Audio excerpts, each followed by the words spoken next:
So in this Bet365 tutorial video, I'm going to be showing you guys how to place an NBA Most Improved Player Award winner futures bet here on Bet365. So once you're into your Bet365 account, go to the bottom left, press on the home screen, and then go to the top left and press on the NBA.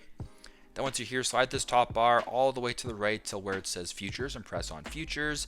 Then go to where it says to win outright, press on that, press on where it says regular season awards right below it. And then scroll down until you come across the Most Improved Player Award. So right now it's Rookie of the Year, Defensive Player of the Year.